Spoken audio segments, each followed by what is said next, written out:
This is Poke Collab, where we collect, train, and battle together. This is Oren. I'm from Block and Pixel, and I'm joined here by my good friend Xavier. This is his first time being on Poke Collab. I'm really excited to have him here on the show, and we're looking forward to get to know him better. So, Xavier, thanks for being here with me. Yeah, no problem. Thanks for having me on. Definitely. So, let me review our outline real quick for the show, and then we'll get started. So first of all, Xavier, he is a close friend, and he has recently started writing some articles on PokeCollab.com. If you head over to our blog on PokeCollab.com, you'll see his first article was an editorial on what to expect from prismatic evolutions.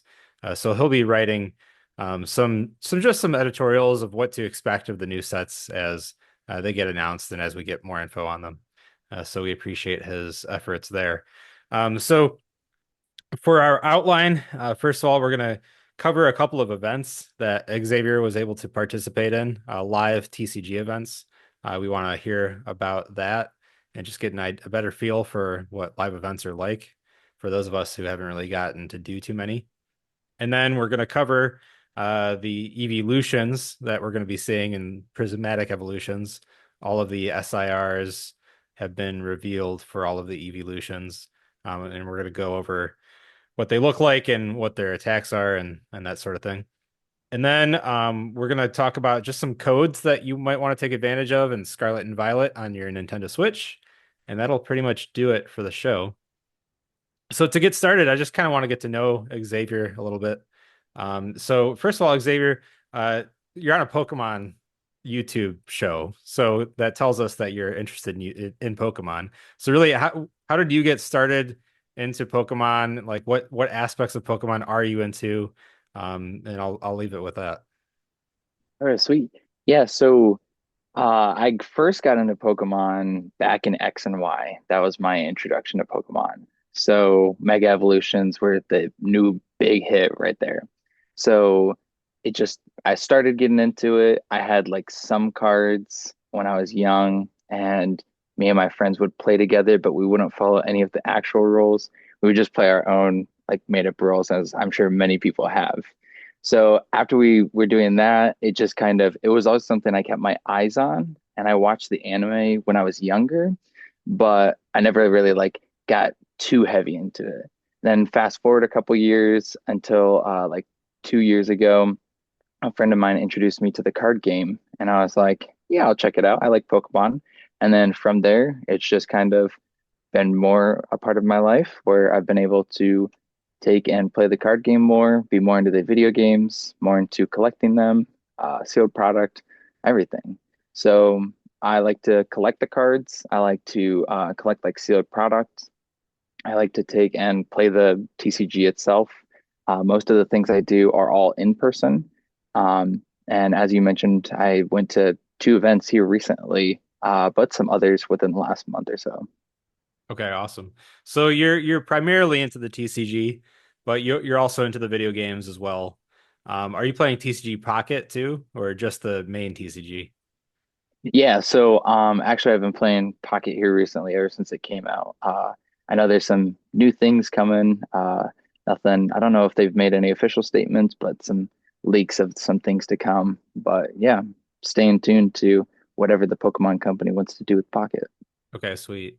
So yeah, the TCG, it sounds like it, for any of us, for anyone wanting to get into it, you can really just even if you're not into Pokemon, you can really look at it like a board game that's ever evolving. If you're into just strategic elements of a game, a live game where you can really compete and customize your deck and utilize characters that really click with you.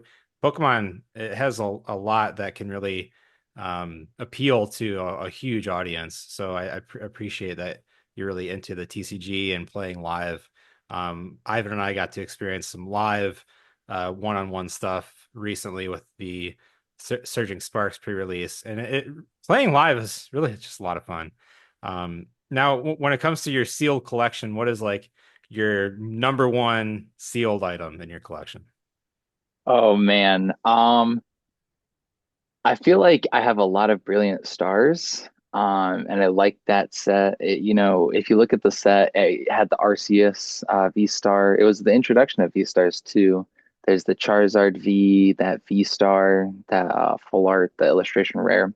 Um, there's so many good cards that are in there for the play aspect of it, but also for collecting. So I feel like it's fun to collect them and just see what will happen. As for my favorite product that I have, it's probably actually a Sun and Moon base set ETB with Solgaleo. Solgaleo is my favorite of the two, and Sun and Moon's my favorite series, favorite gen. So Awesome. definitely, it's probably my favorite. Is that the orange one or the purple one? Yeah, the orange one. Okay, very cool. Sounds good. Yeah, no, that's awesome. I appreciate that you have the discipline to keep things sealed. That's something we don't have in this house. Any sealed product that's ever come through this house has been ripped, even though we've tried not to. So that just is how we are. But no, I appreciate like you and Jordan, who was on a previous episode, having the discipline to keep something sealed uh, in your collection. That's really fun. So you're into the TCG, you're into the video games. Have you been playing or did you play Scarlet and Violet? I actually have not played Scarlet and Violet. There was on release, there's a lot of bugs and everything, and there's a lot of things that just didn't necessarily click with me. My schedule got busy, wasn't able to squeeze it in there. So I haven't gotten around to playing Scarlet and Violet, but eventually I will. Okay. So what has been your favorite video game of the Pokemon series? You know, I know this is probably going to be a hot take, but Okay. I really like Sun and Moon. I Okay. think the Ultra Beasts and the Island Challenges, um, the whole Z move mechanic. I really liked how they have that one of mechanic. Like recently in Scarlet and Violet, we're seeing the Terrastalize. Yeah. In Gen 8, there was the Dynamax, Gigantamax. In Gen 7, that was the Z moves. Um, X and Y, we had the Mega Evolution. So to see those, I like to see that mechanic. And I feel like that Z move, that one very powerful move that was like that game changer, it was really, really cool. Plus, we saw the Alolan form. So, like the Raichu getting the fairy type and changing appearance. Hmm. All of those things were very, very new. And it was cool to see it all take effect and to see the new things that Pokemon Company was doing. It all was just like, wow, how could you not love this? Plus, in the TCG and Sun and Moon era with the tag team, uh, you know, it all of the things combined together for me. But definitely the video game Sun and Moon is my favorite. Okay. Now I wasn't really into Pokemon at the time when that came out. Was that a DS or a 3DS game? That's a 3DS. 3DS game? Okay. Got it. Yeah, I was big into 3DS when it was current, but for whatever reason I skipped over all of the 3DS Pokemon. So maybe I'll have to get an emulator or something. If then I'm we're too small for Nintendo to care what we have to talk about, but um just ignore the fact that I said emulation and Pokemon in the same sentence. Okay, well, thanks for helping us get to know you better, Xavier. Also, your history with Pokemon in general. So now I want to get into the live events that you went to this week. So yeah, go ahead and get started. Feel free to just summarize both of them or one at a time, however you want to do it. Yeah, so here recently, like in the last month, I've been going to some like competitive level league events. So there's three types of events. There's your league locals, there's going to be your league challenge, and then your league cup. So the difference between them all, the league locals usually happens every week, and they're just the people that get together. There's an entry fee, you get a prize, maybe a couple packs or something. But as far as what the effect is, it's just getting together to play Pokemon. The League Challenge is a monthly challenge that you get together, you play. They're a little bit larger of an event, and you fill out an official Pokemon deck list and write down the cards you have, the set number, the expansion, the regulation mark, how many of each. You do that, you submit that to the judge, and then per match you win, you get play points that get added to your Play Pokemon account. And those points can be able to use to get you into like the worlds for the invites, any of those higher scale tournaments. Okay. The cup, and then the cup is like the top of the top. It's a bigger tournament than the challenge, and it's also where you have to fill out a deck list. And you also get the play points in that. And it's set up, you'll have your set number of rounds beforehand, and then the like top four will do a semifinals and then a finals. And in that semifinals and finals, it'll actually be 2 out of 3, just like how you see in Worlds, where there's 2 out of 3 matches against that opponent. Yeah. It'll be just the same. And Okay. then from winning there, you'll get more prizes. You'll get that championship mat. Currently, right now, the championship mat is the one featuring Dragapult on it, where he's terrestrialized with the hat on, and then it says champion down at the bottom. So I'd love Okay. to get that mat. It's a definitely one goal of mine. Yeah, I know you're currently using Dragapult in your deck that you've been using for those live events, right? Yeah. Okay. So there's okay, just so in review, there's the locals, there's the t challenges, and then there's cups, right? Yep. Okay, so what events did you participate in this week? So I on Friday I participated in a locals, and then on Saturday there was the challenge, both at the Okay. same place. Very Um, cool. and on the can't remember what my place was on the locals. I think you told Um, me you got fifth on Friday. I think so. Okay. I was within that like top six kind of. Um, so I believe I was fifth, and then I actually took first place on the league challenge. That's amazing. So how many people competed in each? So I believe in the locals, I think it was 17 people. Okay. And then during the challenge, there was 14. Okay, so you were first of 14, and that was a much more formal tournament with the submission of your deck lists. Yeah. I'm assuming the reason, so for a local, since it's not as formal, you're not submitting a deck list. Does that mean you can change your deck throughout the night, or how does that work? So with any tournament, whatever deck you start the tournament with is going to be the same cards that you'll use in that deck for the whole tournament. Okay, So whether it's locals or the challenge or the cup, you're not able to switch any cards. Um, but it's a little more official. That way they can hold you accountable in that challenge because those points are going on your account. So it's just used to verify that these were the decks you were running and everything. okay. So locals is just a bit more casual because you're not actually getting those play points on your account, and so Right. it's more just like the honor system. Yeah. Okay, got it. Now for the challenge, Mhm. you said it is best 2 out of 3, or did I mishear that?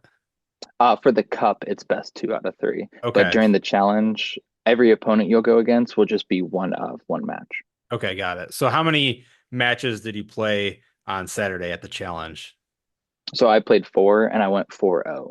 Okay, that's amazing.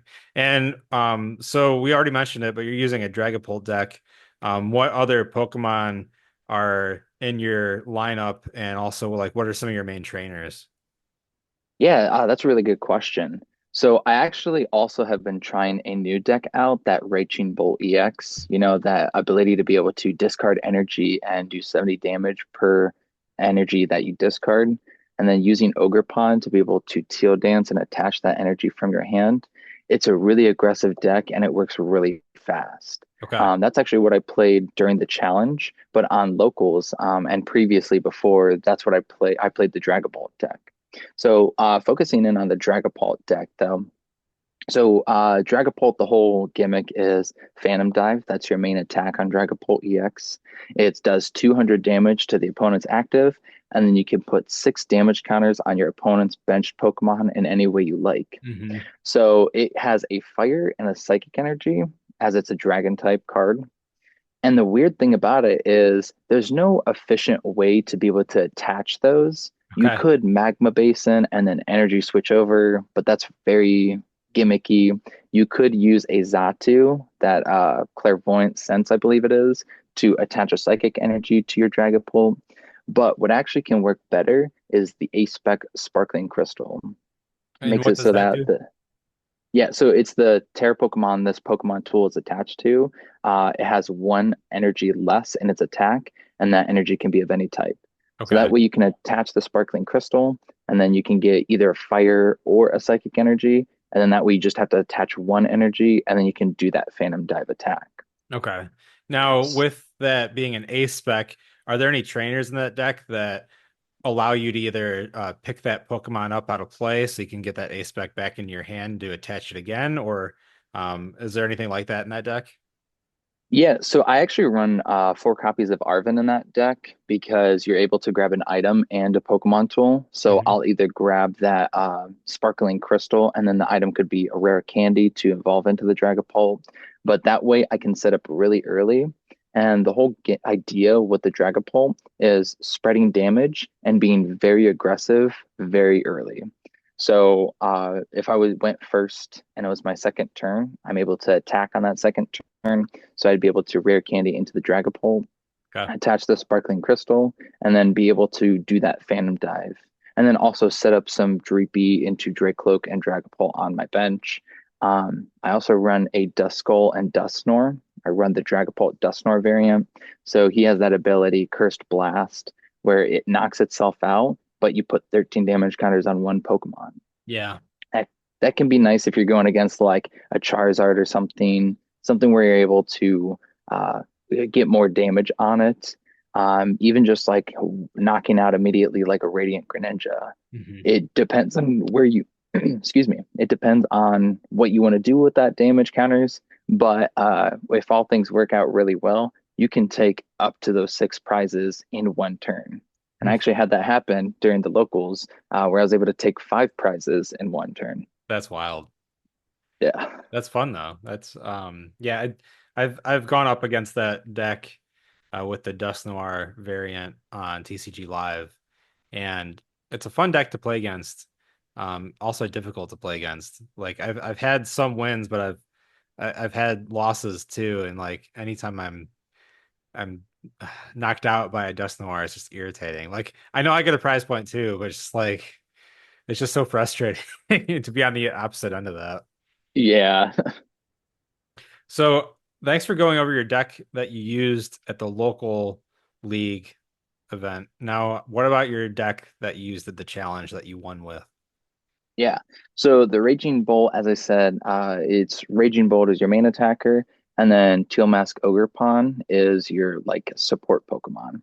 So it has the ability Teal Dance, which reads something along the lines of you can attach one grass energy from your hand to that Pokemon.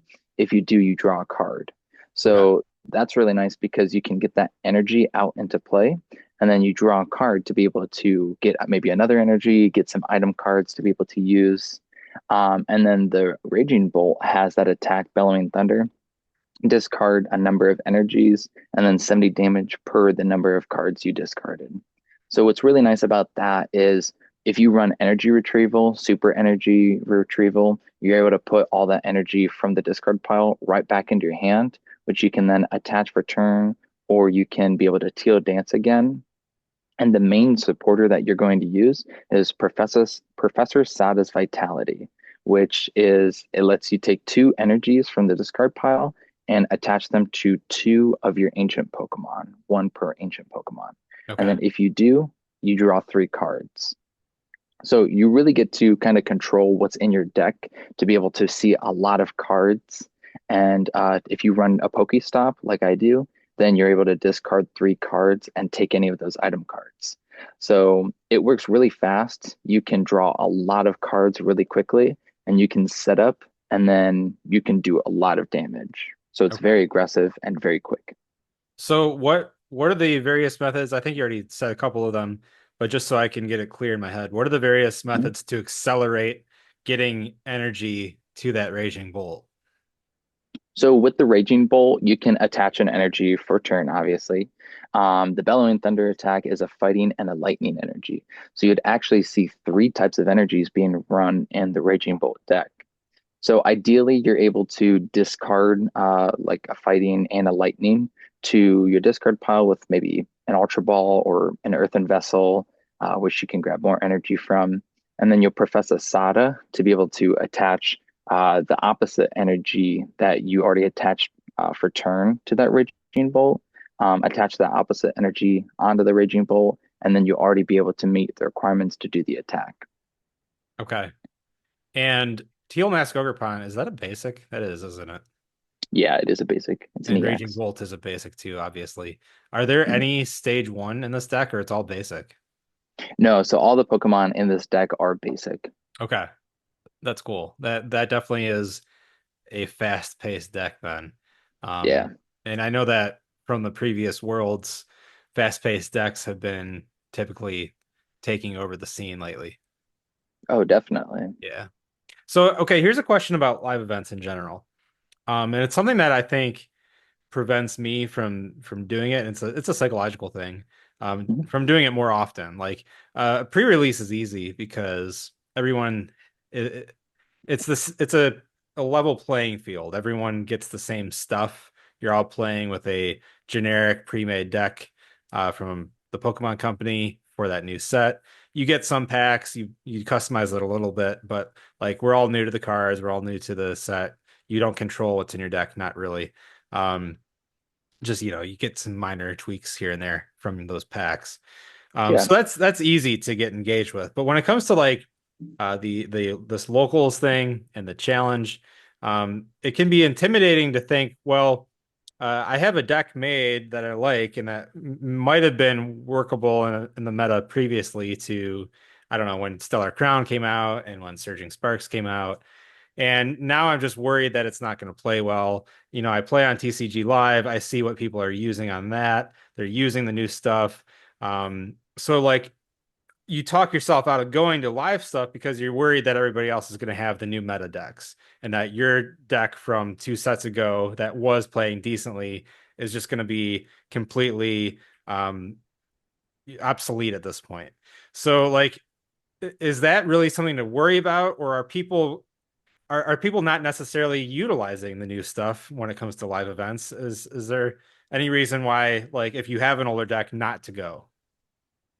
So that's a really good question. And I think what it can boil down to is during the challenge and during the cup, those prize point or play points are going to go on your account.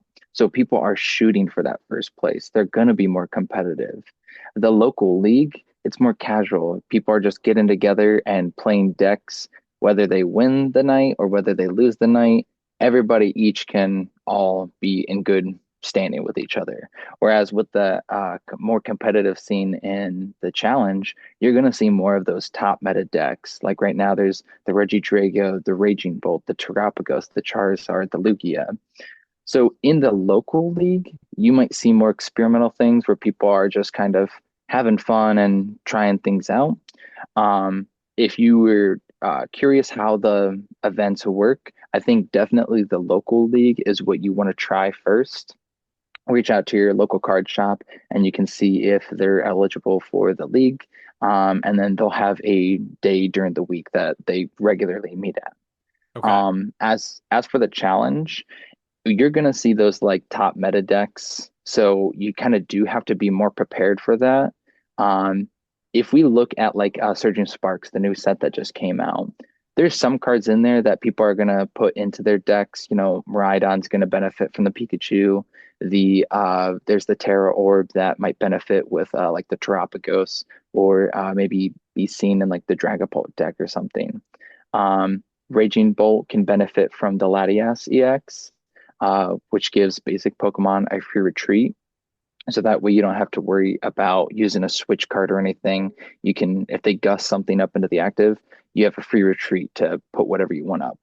Um, I feel like with each set, there's slight tweaks, Hmm. but you get enough time to kind of figure things out and see what other people are running in the league. So that way, when it comes to the next challenge, then you'll be able to anticipate that and know what to expect. Okay. Good deal. So, locals, it's more experimental. Mhm. Don't necessarily worry about what you're bringing to play. But if you're doing a challenge or a cup, it's going to be more competitive. So really Yeah, focus a little more on the meta. Not to say right. you can't use something experimental, but be prepared for playing primarily meta decks. Right. Okay. Like just in the last league I was in just on Saturday, I went against a Dragapult deck with the Raging Bull I was playing. I went against a Terapagos deck. I saw, well, saw it didn't go against a Chen Pao, but there's somebody there that was running a Kangaskhan that isn't necessarily up there in the meta. You know, that attack that it's Yeah. three colorless energy, flip four coins, and then a Right, right, hundred right. for each heads. Yeah. I know you talked previously on the other episodes of relying on a coin flip to do an effect Yeah. isn't usually the most reliable thing. So that deck isn't going to see as much play as, say, your Lugia that can consistently get those energies in and accelerated. Hmm. Okay. Got it. Yeah, good to know. That's good advice. You're making me think I should definitely start with like a local league, instead of a challenge just to get my feet wet. But either way, that sounds pretty exciting. So the last thing that you haven't I'm sorry, have you competed in a cup yet? I have not. I We actually have a cup coming up on the 30th, and I would love to be able to make it, but I'm not gonna because I already have prior arrangements. And those happen quarterly, whereas Okay. the challenge happens monthly. So this cup is in November, so the next one would be February. So Okay. I'll try to see and kind of keep my February schedule open a little bit as much as I can to be able to guarantee that I can participate in the cup. Yeah. Will that Dragapult playmat still be available in February? In February, it'd actually be a different playmat. Okay. Prismatic evolutions will be out at that time, so it'll be a different like meta kind of too. So we'll just have to stay tuned and see what the new playmat will be. Okay. So you're gonna have to look for that on eBay. I would, yeah, but Okay. it's a pride thing almost of like, well, do I buy it if I didn't earn it, you know? I mean, So if you want it, like, I don't see any problem with that. yeah, I got time to figure it out. Yeah, for sure. Okay. Well, thanks for all that info. And that's really exciting that you got first on Saturday, yesterday. Yeah, thank you. Congratulations on that. Did you win any prizes or anything? I did, yeah. So it's going to depend on the prizes as to how many people are there, what your card shop does.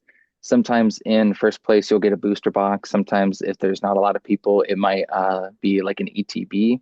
For yesterday, I got a Shrouded Fable ETB, which I decided to open up and didn't get anything good, of course. Man. But, Okay. you know, got the Petrump promo, so, Okay. got to see some cool cards. Yeah.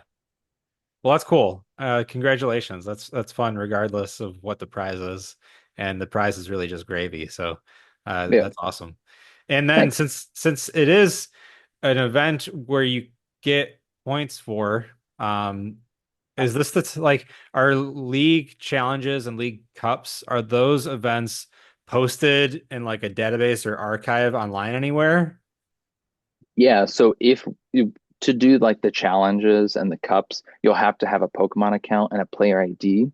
You'll make the account, and then when you go to the Pokemon website, the official page, you can sign in, and then you can go to your profile settings and see all the play Pokemon details. That'll include Pokemon Go, the video game, the card game, everything. And on the trading card game section, you'll see what the tournament was, if it was a challenge or a cup or something, how many points you got from there, like the time and everything. So there is a database on the Pokemon page that you can see all the details. Okay, that's really cool. Can you even see your deck list? I don't believe the deck list is on there, but I Okay. believe you get to see like the points and the placing and how many Okay. people total participated. Got it. So like you have the ability to log in and like see that you placed first. You could take a screenshot and then throw it up on our community for some uh showing off like I can't think of a good word, but like you have that ability. Like you can actually pull it up and show us that you placed first from Pokemon Direct. Yeah, Okay. yeah, and then it'll include like how many points I got from there. So 15 points off of that. Okay. It'll say 1 out of 14, and then it'll include like what it was. So November League Challenge, Yeah. and then there'll even be like a tournament ID, so you can see for like the official like more detailed look into things. That's really cool. Actually, I would love to have you post that somewhere on our community. I just want to see it. Yeah, And also give you some more congratulations. So very cool. thanks. Thanks for sharing about those two events. I think that will help anyone that's new to the TCG in person. Do you have any other just final comments on like for anyone who hasn't done a live event, just like how to feel going in, like um anything to take the nerves off or anything? I would say your biggest piece of advice is if you like playing the card game as is, go to the local league. You know, these are people that are all getting together because they love to play the card game. So when you go, you're going to be in that environment where other people are like-minded, where they want to play the card game. That local league will be able to be that icebreaker. You can see how in-person events are. If you weren't able to go to like a pre-release for any new set, then don't hesitate to try going to a local league. And then from that point on, you can decide whether you want to go to a challenge or whether you want to go to a cup or whether it's just local leagues for you. But definitely start at the local league if you can. You can check on the web page on Pokemon's official page to see what the rules are for your deck. Like it does have to be standard and real cards, no proxies in those tournaments. But after everything else, yeah, just give it a shot. Don't hesitate and just have fun. Okay, awesome. And random, I haven't when I was little, this was back in base set times, base jungle fossil. I did used to go to the Pokemon Trading Card Game League, and that was during was that Kanto, the Kanto region? Was that first gen or is that second gen? What was first gen's Yeah, region? Kanto. Kanto. Okay. So they had when you were there, you could earn like actual badges, like pins of the Kanto gym leaders. For leagues nowadays, can you get badges? So I don't believe there's any badges. Like I didn't get anything. You just get like packs. I feel like in a like production sense, it would be easier. But as for the cups, I don't know. I know those are quarterly, so those are a little more special. Um, but yeah, as for the challenges, no badges. Okay. Yeah, I mean, I don't have great memories of like, well, no, they're good memories, but I don't have like a great memory of how it worked. But I think there was like, Yeah. as a kid, you got like a little guide that told you what you had to achieve to get each badge. So I was Mhm. just wondering if it had if there was anything like that anymore, but it doesn't Yeah, I sound don't like believe it. so. Okay. Good to know. Thanks, Xavier. Thanks for all that detailed input. I know I appreciate it, and hopefully everyone else listening does too. Yeah. So let's move on to our next thing we're going to cover, and that's the evolutions from prismatic evolutions. And I'm going to share my screen. Hopefully, you'll be able to see it clearly on your end, Xavier, Mhm. because I think you're probably on your phone or tablet. Yep. Okay, so can you see my screen okay? Yeah. Okay, cool. So we're on Poke Beach. If you don't know pokebeach.com, I'd be extremely surprised, but this is like the number one news site run by Water Pokemon Master John. I watch their show pretty much weekly. It's him and Justin Basil, and they're a hoot because their personalities contrast so much that it's just fun to see them like feed off of each other if you haven't watched it. But yeah, so let's get started looking at the Prismatic Evolutions slash Terastal Festival, which is what it's known as in Japan. And we'll kind of just go down this list in the order that they have it on PokeBeach.com. I don't see any reason to go in a different order. So our first evolution that we're looking at is the Leafeon. And I'll zoom in. Right now they're in Japanese. We don't have the official English scans yet, but Justin Basil typically does the translation into English. So we'll go over that too. But just here's a visual of the Leafeon. It has 270 hit points. It has an attack that uses a grass, fire, and water energy, and then also an attack that has a grass and a colorless energy. Let's look at what those attacks are. And if you don't mind, Xavier, I'll just read them real quick. Yeah, go for it. Okay. So for a grass and a colorless, there is Leaf Typhoon. It does 60 times damage. This attack does 60 damage for each energy attached to all of your opponent's Pokemon. So it sounds like it's taking into consideration the energies attached not just to the opponent's active, but also to the opponent's bench. Or do you think that's a Yeah. mistranslation? No, I feel like it'll include all of the Pokemon. I feel like, seeing how some of the decks are, it may not necessarily be as good like for your main attack, but to be able to take and get that real early, I feel like it'll be nice as you're setting up to do that other attack. For sure. Yeah, because I mean, even if this were late game too, it doesn't necessarily have to be early, but if it were late game, I mean, if you're taking into consideration all of the energy on all of your opponent's Pokemon, this could do a lot of damage depending on, again, the deck you're playing against. Yeah, definitely. Looking at, 60 damage on their Pokemon, that's also going to go into the mindset of them thinking, well, do I want to attach this energy to this Pokemon? Like now they're going to get an extra 60 damage. Maybe that energy you attach, now they can KO that Pokemon in your active spot.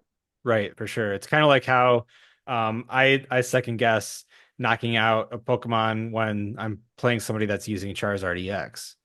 Because the less prize cards that you have, the more damage their Charizard does. So Yeah, yeah, it makes you reevaluate, um, like you said, the energy that you're attaching, if you're playing against this card. And right. then it has a attack Moss agate. I don't know what that word is. But for a grass, water, and fire energy, it does 230 damage, and it heals 100 damage from each of your benched Pokemon. That's Which, wild. Heal 100 damage from each of your benched Pokemon. So again, I'm assuming this applies to all Pokemon on your bench. yeah, So it sounds like this Leafeon, if you're going to be utilizing it, then you're likely going to be cycling Pokemon in and out of active, or if your opponent's doing damage to your bench, this would be helpful too. yeah, definitely. And especially with that 270 HP that it has, if you use a switch to be able to bring up a new Leafeon that you already built up, then if they did any damage on it, unless if they knock it out, then all that damage, well, 100 of it will be healed from anything that's on that bench. Yeah, for sure. So yeah, this deck is definitely going to be rewarding players that are cycling in and out of the active, especially if you have several Leafeon. So pretty powerful it seems. I mean, do you see any red flags or glaring issues? Not that I can see. The weird energy cost is going to be on all of these cards as they're the stellar types. Hmm. You're going to want to use maybe a Crispin to get that energy out, the Glass Trumpet to attach energies, attaching by hand. It's going to be interesting with all of these, but I do feel like this Leafeon could see some play in the competitive scene. Agreed, for sure. Okay, let's move on to Flareon and see if it's as useful. So it has 270 hit points. Here's just a zoomed in view of the Flareon just to give you an idea of what it looks like. I actually like this card, the look of it, better than the Leafeon, personally. I think Flareon is just cuter or something in this card compared to the Leafeon. So here are its attacks. For a fire and colorless, burning charge, it does 130 damage. Search your deck for up to two basic energy and attach them to one of your Pokemon. Then shuffle your deck. So that's a nice way to accelerate getting energy to your Pokemon. And then for a fire, water, and lightning, Carnelian, 280 damage. During your next turn, this Pokemon can't attack. So I want to get your opinion on this. Um, when you have attacks that prevent you from being able to attack um the next turn, it's you're really going to have to be again cycling your active, right? Because like Yeah. not being able to attack, it's not really realistic. You're not going to win in the meta if you're not going to be able to attack every turn. So you're going to be relying on things like switch. What else would might you use to retreat? So, but how can you get retreat costs down? Um, you gave one idea of a supporter on your bench. Who is that? You could use as far as retreating, um, you could use, I believe Penny is a supporter that it lets you take one card and put that back into your hand and all cards attached. So if you wanted to be able to put that card back in your hand and then build it up again, that would be able to get something into the active.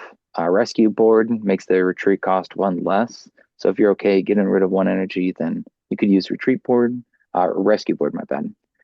Retreat normally, as you said, switch. There's a switch cart that only works on basic Pokemon. So if you had a basic Pokemon, that could work. Prime Catcher, again, would be another item card, it's a really good ace spec to be able to gust your opponent's Pokemon, but also switch your Pokemon too. Okay. So do you think this card will see legitimate play, or do you think that is too glaring of an issue about the fact that after doing that attack, you can't attack the next turn? Well, if we look at the Miraidon deck, Miraidon has a similar thing where this Pokemon can attack, and they're able to switch it out. They're able to keep that damage up again with a new Miraidon and be able to search out energy with its ability, or Pokemon, and then be able to search out energy. So I think that first attack, Burning Charge, is going to be nice to like set up maybe another Pokemon. Um, and then that second attack, 280, if we think that's the sweet spot for V stars. So like your Lugia, your Regidrago, and it's a fire type, so it can hit for that weakness on a Ogerpon. So even just Burning Charge to an Ogerpon will be able to get that knockout and take those two prizes. Okay. So since it is the sweet spot for damage, it's possible that we might see some play from this. It could be. I think Flareon seems to be one of the more likely cards that would be in the tournament play. Okay, cool. Okay, let's move on to Vaporeon. And here's the card. 280 hit points. So this is a higher hit points than we saw on both Leafeon and Flareon. And this has two attacks. The first is for a water and a colorless called Heavy Squall. This attack does 60 damage to each of your opponent's Pokemon EX. Don't apply weakness and resistance for this damage. So, according to this translation, it only does damage to your opponent's EX Pokemon. Did I read that right? Yeah. Okay. And then it has another attack, Aquamarine, for a fire, water, and lightning energy. It does 280 damage, so same amount of damage as Flareon. This Pokemon can't attack during your next turn. So very similar to our Flareon, other than it has that additional 10 hit points, and obviously that first attack, the two energy attack, is quite a bit different. What do you think of the attacks on this guy? So I actually don't really like this Vaporeon.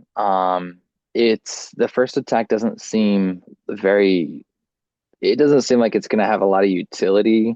60 damage on an EX. I mean, if you think the Charizard has 340, if you think an Ogerpon has 210, 60 is not enough to like knock anything out, unless if you're setting things up. But even so, not everybody's running a full bench of EXs. So I don't think this card is going to do well. And the 280, it just it's good because it's that 280 hits that sweet spot, but Flareon just outclasses this card. So I don't think this card is going to be ran. Instead, Flareon will see more play. Agreed, for sure. Yeah, I definitely think the Flareon has more potential than this Vaporeon. Okay. Um, I say Glaceon. Is that the correct pronunciation? Glaceon? Yeah, Glaceon. Yep. Okay. I was thinking it could be Glaceon, but yeah, Glaceon is what my brain says. Okay, so we've got Glaceon here, 270 hit points. Here's a zoomed in view of the card. All these cards are beautiful. That's just, a given. I really like the change. The rainbow cards in Sword and Shield didn't do it for me, but I really like the rainbow style on the uh we first saw it in Stellar Crown and now Surging Sparks and now Prismatic Evolutions. I really like the rainbow that we've been seeing the past few sets. So very cool looking cards. So for this Glaceon, we have Frost Bullet, which is one water, one colorless energy. It does 110 damage. This attack does 30 damage to one of your opponent's benched Pokemon. So kind of similar to, well, Dragapult does damage to the bench, right? But that's 60 damage. Is that right? So it's 6 damage counters. So the main difference would be like since this is a Terra, it C has that rule. Terra, as long as this Pokemon is on your bench, prevent all damage done to this Pokemon by attacks from both yours and the opponent's. So this attack itself, it would be better if it was 3 damage counters, as it wouldn't be blocked by the Terra Pokemon. Manaphy, if they were playing that, would block all the damage done to the bench. Um, I guess with this one, the 110 is nice, and that 30 damage can be nice to maybe whittle something down that they're setting up, like Charmander. You can hit that type weakness too and knock that out. Maybe if we're thinking like Gen Pao, a Baxcalibur, that's 60, 70 HP. I feel like it's just gonna be used to start whittling away at that HP. Yeah, yeah, for sure. So since it's 30 damage, not 3 damage counters, if you're using this Glaceon, and let's say you are playing a Charizard deck and they have a Charmander on their bench, so the weakness will apply to that Charmander. I believe so because it's 30 damage from a water Pokemon. Yeah. And it doesn't say 3 damage counters. And if we look at this Vaporeon, this specifically says don't apply weakness and resistance. We don't have that language or verbiage used here. So yeah, it sounds like weakness would take effect here. And Charmanders, they have 60 hit points, right? Yeah, I believe so.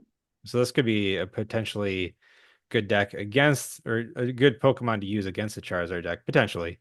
And then it has Mhm. this other attack, Euclase, for a grass, water, and darkness energy. Knock out one of your opponent's Pokemon that has exactly 6 damage counters on it. Do you think that'll ever like see use? I personally don't think this is gonna see use in like competitive scene.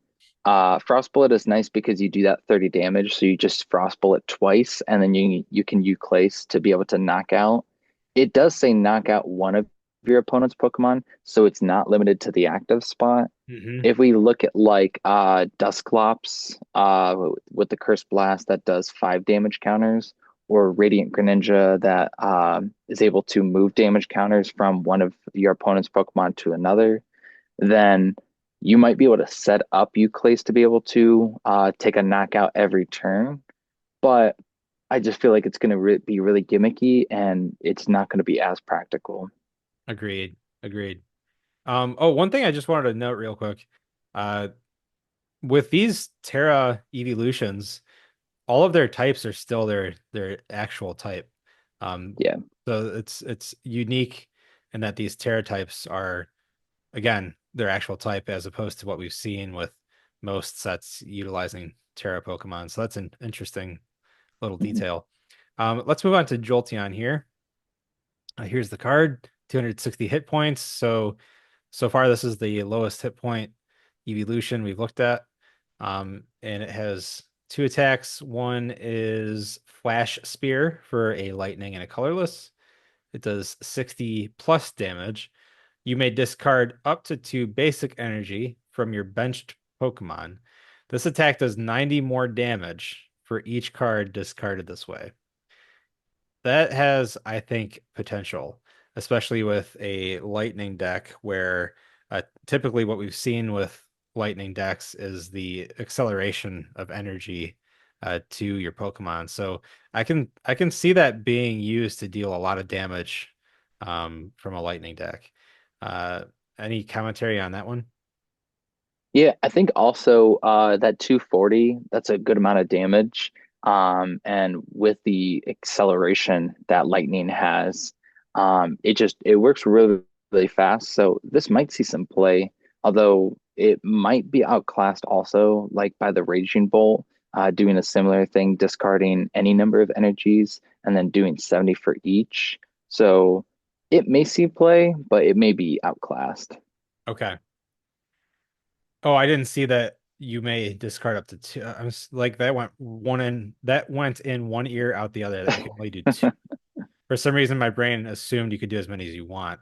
So yeah, thank you for clarifying that 240 is the most amount of damage you're going to do with that attack. So I see what No you're saying problem. about being outclassed.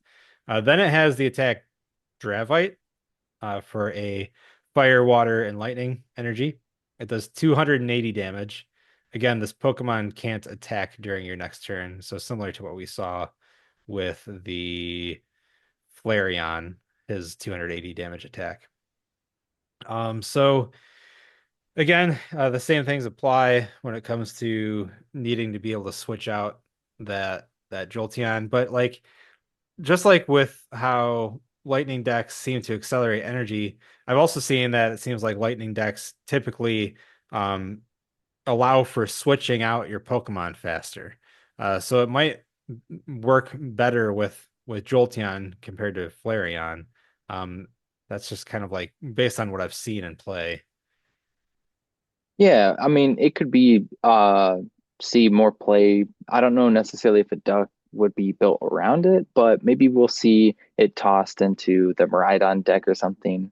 Again, seeing 280 and this Pokemon can attack. And if we kind of see a little theme going on with some of these cards. I wish also that they kind of had something a little more unique. It feels like that's an easy answer to just say 280, this Pokemon can attack. Hmm.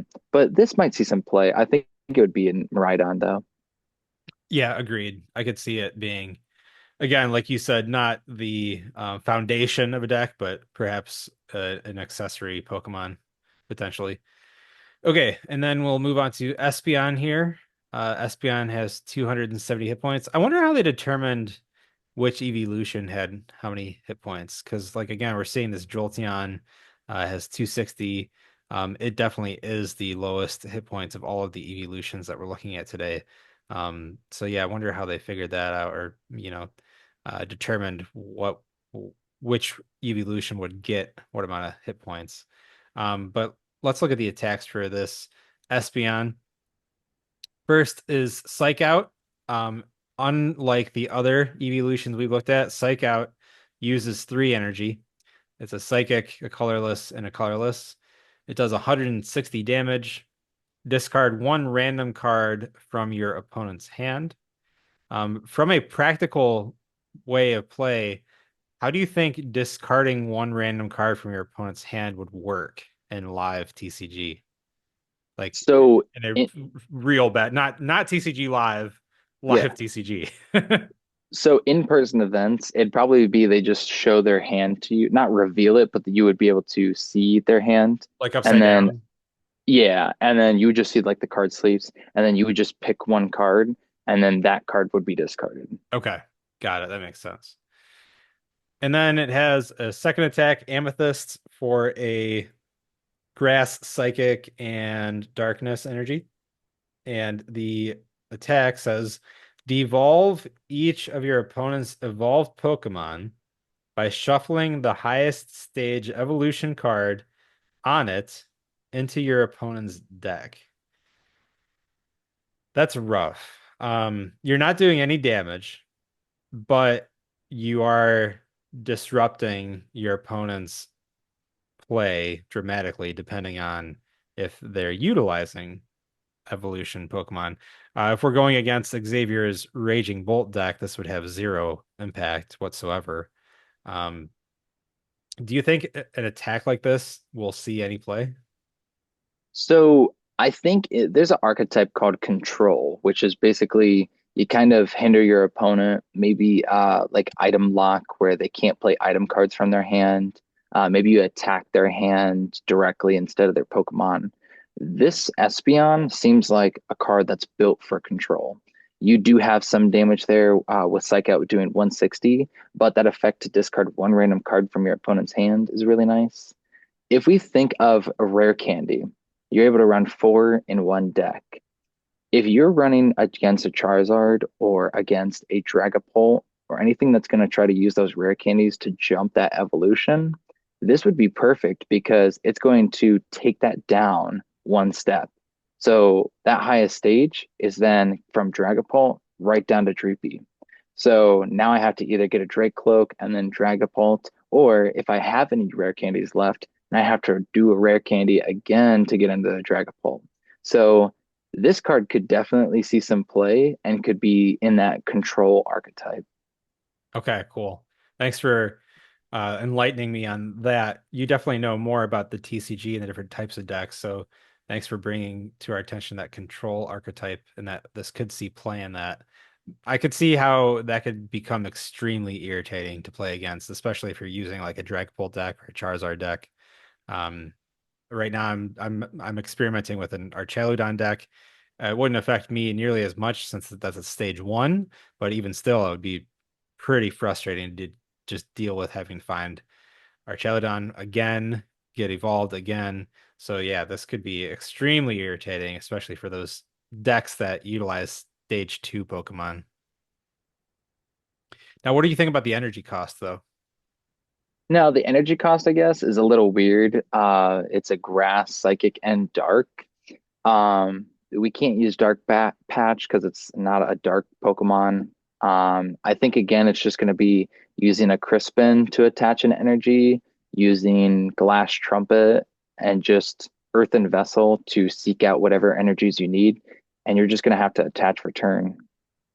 Okay. So you might have to take some time to get this set up. Yeah. Okay.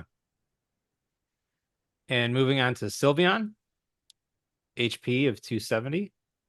And this also has two attacks. The first being similar to Espeon's, in that it So requires three energy. Go I ahead. will warn, this is the same Sylveon that's in Surging Sparks. Okay. The art is a little different though. Yeah, the art is almost like Ivan and I looked at it last episode, and it's very similar. It's just almost like mirrored, like a mirror image of it. Hmm. Um, but yeah, same attacks as the one in Surging Sparks. So Magical Charm requires three energy, one psychic, two colorless. It does 160 damage. During your opponent's next turn, the defending Pokemon's attacks do 100 less damage before applying weakness and resistance. Okay. And then second attack, Angel Light for a water, lightning, and psychic. Choose two of your opponent's benched Pokemon. They shuffle those Pokemon and all attach cards into their deck. If one of your Pokemon used Angel Light during your last turn, this attack can't be used. So that implies that even if you swap out to another Sylveon, you still can't utilize Angelite, right? Yeah. Okay. So what do you think? What do you think about Sylveon here? I mean, your commentary will apply to the Surging Sparks one too, but yeah, let us know what you think, Xavier. I think with this, it's cool, but I don't think there's the practical aspect of it. With Magical Charm, you could just switch out the defending Pokemon, and then that way that 100 less damage would be null and void. Um, Oh, really? So like that wouldn't carry over if they switched out? Yeah, so how the ruling works is with the defending Pokemon, let's say there was a Charizard EX in the active spot. So Hmm. the Charizard EX is the defending Pokemon, so its attacks would do 100 less damage. Hmm. But if you switched into another Charizard EX, then that is not the defending Pokemon. Okay. So it would do 100 damage. It would do the normal damage. Okay. Something also cool is if you have like two switches, you could switch from one of your benched Pokemon. So that Charizard that's going to do 100 less, that's the defending Pokemon. You could switch into any Pokemon on your bench, and then switch back into that Charizard EX and it refreshes. It's no longer that defending Pokemon, so it would do its normal damage. Oh wow. Magical Charm overall is just it's a weird attack. I think it would be better if Sylveon took 100 less damage, but oh well. And Angel Light does seem like a pretty good attack, choosing two of your opponent's bench Pokemon. If you were going against a Dragapult, maybe that is taking that Dragapult and that they're building up and putting that back into the deck, or maybe a Dusknorm. Maybe if it's a Raging Bolt, you get rid of their Ogre Pawns, or if it's a Regidrago, if they start building up that Reggie V Star on the bench with those weird energy costs, just may force them to shuffle it all back into their deck. So Angel Light does seem like a good attack, but Magical Charm seems not as good. Right. Agreed. Especially since it has that stipulation of its the defending Pokemon's attacks deal 100 less. It's too bad that it wasn't just a straight up uh this Pokemon takes 100 less damage, period. So I don't think I mean we can already see whether or not this Pokemon has been used in the meta since Surging Sparks is out. I have not been seeing people use this card in TCG Live. I don't foresee this card being used in tournaments, probably just for fun. Yeah, I'd agree. Only for, friends getting together and playing, but not in like a tournament setting. Yeah. Okay. Umbreon, what do we got here? 280 hit points, two attacks. It looks very similar to the previous two in terms of energy cost and damage. So we've got for a darkness, a colorless, and a colorless Moon Mirage. That's 160 damage. Oh, this is nice. Your opponent's active Pokemon is now confused. And then second attack is a lightning, psychic, and darkness. It's called Onyx. Discard all energy from this Pokemon. Draw one prize card. I can't say I've seen an attack like that before or recently. So the only other thing I can think of is there was a Kartana GX in Sun and Moon era, and it had the GX attack, take one prize card. So that was nice, like in the early game. The Kartana, I believe the GX was just one metal energy, so you could take one prize card kind of early. I don't feel like I want this card to do good because it's such a unique attack to just directly take a prize card. But if you could knock out a Pokemon instead and take two prizes, that's ideal. So I don't think this card is going to see play, but you never know. What do you think about its first attack being able to confuse your opponent? Status conditions can be weird. Uh, there's not anything right now that has seen a lot of consistent play that does special conditions. Confuse is nice because it's left on a coin flip if they can be able to do anything. But I don't know, you run into the same issue again with coin flips of sometimes they work, sometimes they don't. It usually feels like when you need them to be something, they're not, and then when you don't need it, it is. For So sure. Yeah, definitely. That's why like I mentioned in previous episodes, I just try to avoid it at all costs. Okay, so agreed. We probably won't see this used in tournament play. That's a good point. I do like the uniqueness that they put into this card compared to the others, of that ability to just draw a prize card. But yeah, like you said, if you can just knock out an opponent's Pokemon and get two prize cards, because most opponents are likely using V Star, or an EX Terra Pokemon. So you're likely going to be knocking out opponents for two prize cards. That's the better play. So unlikely to be seen. And then we've got our Eevee. This is our basic. He has an ability called Rainbow DNA, and it requires, well, obviously it's an ability, so no energy required to do that. You can play Pokemon EX that evolve from Eevee onto this Pokemon to evolve it. You can't evolve this Pokemon during your first turn or during the turn you play it. Now I'm confused. What is the point of this ability? So usually with EX, you're going to see that they're at the end. And if we look at like a V Pokemon, so a Venusaur V can only evolve into a Venusaur V Max. So how these EX work is you have to have an EV to be able to evolve into the evolutions. Whereas this rainbow DNA ability says that you can evolve from an EX into another EX. So this allows you to play the EVEX, which it has the ability and then the attack. And then you could evolve into one of the other evolutions. I feel God. like this ability is cool, but when we look at the Eevee that has, I think it's Resonant Evolution, where it says you can evolve this Pokemon the turn it was played or during your first turn. You're just accelerating that evolution faster with Resonant Evolution. It's a basic like 70 HP Pokemon, I believe. So this is cool, but I feel like the other Eevee is going to see more play. Okay, that makes sense. Thanks for again for that info. Yeah, I didn't even think about that or realize that you couldn't evolve from this. If this ability wasn't there, you wouldn't have been able to evolve into these other EX evolutions. So they had to apply that ability, or else this EV would essentially be pointless. Yeah, Makes sense. And then it has an attack, Quartz Shine. It does 200 damage. It requires a fire, water, and lightning. But I agree with you. Yeah, like it. If that EV exists so that you could accelerate getting to your evolutions, that just makes more sense. You're not going to set up this EVEX and then just eventually evolve it. What's interesting is looking at this EVEX, the energy that is required for its attack is a water, fire, and lightning. Are any of these evolutions utilizing the same? Jolteon is fire, water, and lightning. Um, is that the only, also Vaporeon, fire, water, lightning, and Flareon. So Flareon, Vaporeon, and Jolteon.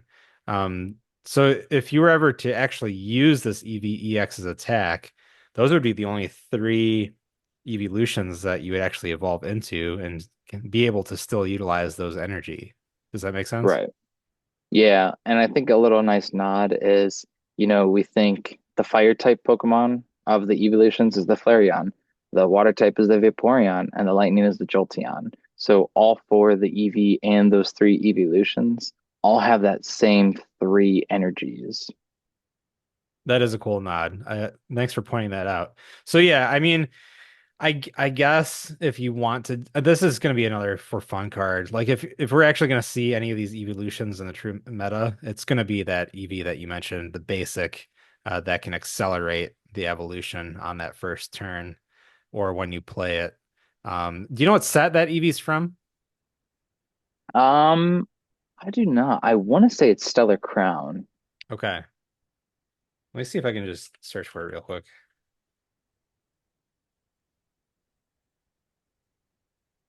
And if this isn't it, well, you won't bother searching any further, but No, this this is is not not it. it. Okay. No. Okay. It might Well, be it might be Surging Sparks. I know it's a newer card too. okay, I'll do one more search here.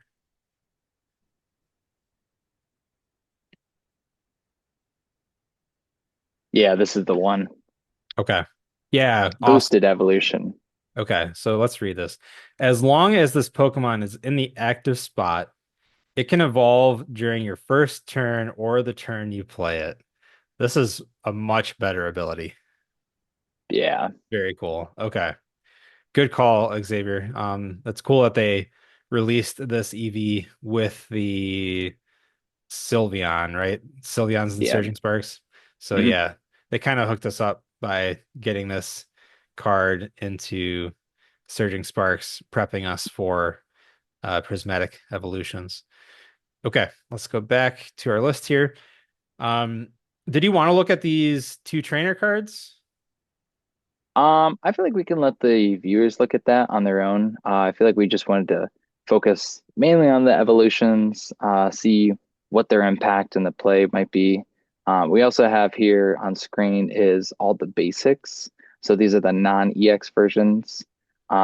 Each one has a beautiful art on it, but yeah, we'll leave you guys to be able to look at those cards and come up with your own ideas. And feel free to share on our Poke Collab page what you think some of those cards might do your own thoughts. For sure. Yeah, please check out Xavier's Prismatic Evolutions article on the blog and feel free to post your comments on that article too. And let me just finish cycling through. So that gives you a good idea of what to look forward to in prismatic evolutions. Excellent. Okay, let's move on here. I'm pulling up my outline. So that basically covers most of what we wanted to talk about tonight. There was one other thing I wanted to share on my screen, and that's for those that are players of Scarlet and Violet. Um, so Ivan, if you're watching this, you should hop on Scarlet as soon as possible and utilize some of these promo codes. Am I sharing my whole screen? Hold on, let me stop share. I just want to share my browser window. There we go. So currently we have the Latin America International Championships taking place. In relation to that, there is a promo where we could all get a shiny Pelipper, Patrick Connor's shiny Pelipper mystery gift. So there's a code currently available. I'll highlight it right here. If you use that code in Scarlet and Violet, you can get the shiny Pelipper into your team. So make sure you take advantage of that. This ends on November 21st. So today, I forgot to mention the date at the outset, but today is November 17th. So you've got a few days. Make sure you utilize this code to get that shiny Pelipper. I'll probably be doing that tonight. And the page I'm on, it's game8.co, and they have an actual page that shows all of the currently usable mystery gift codes.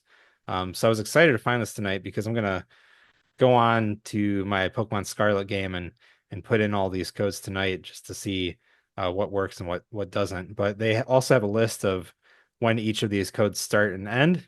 You'll see that shiny Pelipper started on the 15th and ends on the 21st.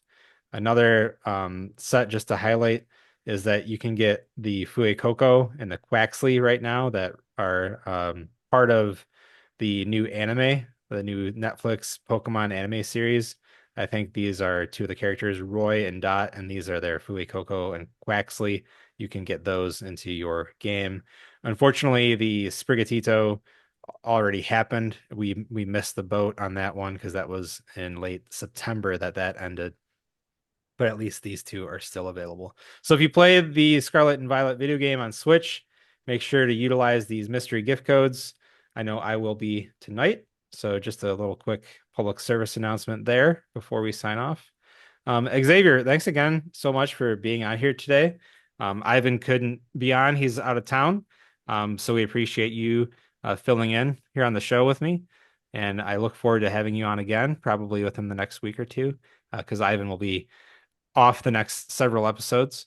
So again, thanks for all your insight on in-person play at your local card shops.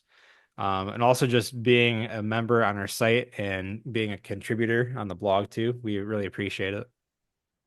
Yeah, no problem. Thanks again for having me on here. It's always fun to talk about a favorite hobby of mine now. So I'll definitely look forward to being back on here. Awesome. Very cool. And if you haven't been to our website yet, as Xavier mentioned, please check out pokecollab.com.